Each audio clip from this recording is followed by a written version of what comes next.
Hello दोस्तों, आज हम बात करेंगे चंद्रबरदाई द्वारा रचित पृथ्वीराज रासव के एक खंड कैमासवत की विशिष्टता के बारे में।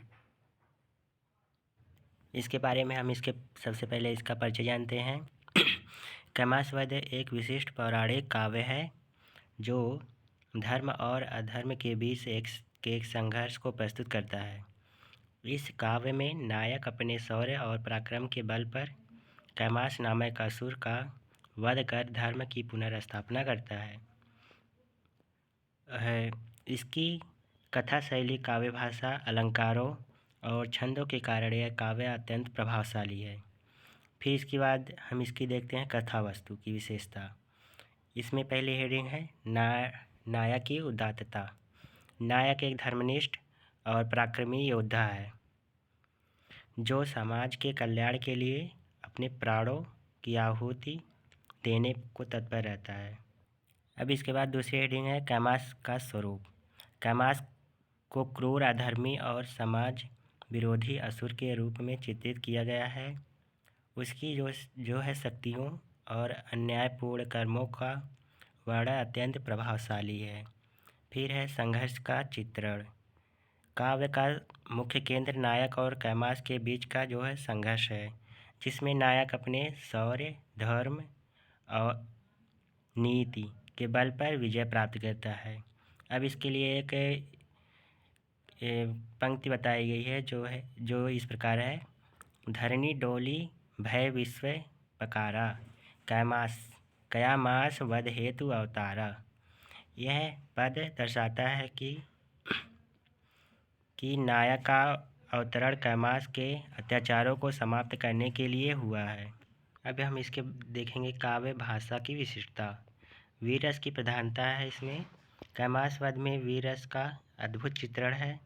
नायक की वीरता और शत्रु के साथ उसके संघर्ष को ओजस्वी भाषा में व्यक्त किया गया है। इसके संबंध में एक दोहा इस प्रकार है। कर्कश गर्जन गगन में घूमा, शस्त्र चले समर का रण झूमा। फिर इसके बाद है ओजस्वी और प्रभावशाली। भाषा में ओज और गांधीर्य है जो पाठकों के हृदय में उत्साह और गौरव उत्पन्न करता है। फिर इसके बाद इस पर देखेंगे अलंकारों का किस प्रकार प्रयोग हुआ है। काव्य में अनुप्रास, उपमा, रूपक और यमक जैसे अलंकारों का सुंदर प्रयोग किया गया है। इसके लिए भी एक दोहा है जिसमें हम अलंकारों को देखेंगे कि इसमें कौन सा अलंकार है। तेज तरंग से तीर चमके, मानो रवि के रश्मि दमके। इस पद में उपमा अलंकार का प्रयोग तीरों की चमक को सूर्य की किरणों से तुलना करते हुए किया गया है। आगे हमें इसके देखेंगे शिल्प की विशेषताएं। इसमें जो छंदों का प्रयोग हुआ है, काव्य में मुख्यतः दोहा, चौपाई, त्रिष्टुप और अनुष्टुप छंदों का प्रयोग हुआ है जो कथा को प्रभावी बनाते हैं। आगे इसमें जो छंद प्रयोग हुआ है वो पंक्ति ये है। कह कैमास से नृप धीर तुम, मुझसे समर करो रण गंभीर तुम। इसका प्राकृतिक चित्रण आगे देखेंगे। कैमास वध में प्राकृतिक का सजीव और प्रतीकात्मक वर्णन किया गया है। यह युद्ध और नायक के संघर्ष को ओजस्वी और अधिक रोचक बनाता है।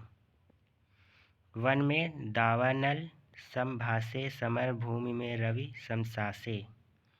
फिर नाटकीयता देखेंगे इसकी। काव्य में संवाद और घटनाओं को प्रस्तुत करने की नाटकीय शैली है जो पाठकों को अंत तक बांधे रखती है। फिर इसके बाद हम देखेंगे धार्मिक और नैतिक संदेश। कैमासवध का मुख्य उद्देश्य धर्म और न्याय की स्थापना करना है। नायक की विजय अच्छाई और धर्म की विजय का प्रतीक है। इसके लिए एक दोहा है। धर्म सदा अमर रही जावे, अधर्म थिर रही नहीं पावे। यह पद स्पष्ट करता है कि अधर्म का अंत निश्चित है और धर्म जो है सदा विजयी रहेगा। निष्कर्ष इसके बाद हम देखेंगे लास्ट में निष्कर्ष। कैमासवध की विशेषता इसकी कथावस्तु, वीर रस की प्रधानता, ओजस्वी भाषा और प्रभावशाली शिल्प में निहित है। इसमें अलंकारों, छंदों का उपयोग काव्य की सौंदर्यपूर्ण बनाता है। नायक के संघर्ष और विजय की गाथा न केवल साहित्यिक दृष्टि से अद्वितीय है बल्कि समाज को धर्म, न्याय और सत्य की प्रेरणा भी देती है। धन्यवाद दोस्तों, आज की वीडियो यहीं तक है। बस आगे हम देखेंगे दूसरे किसी चीज़ पे।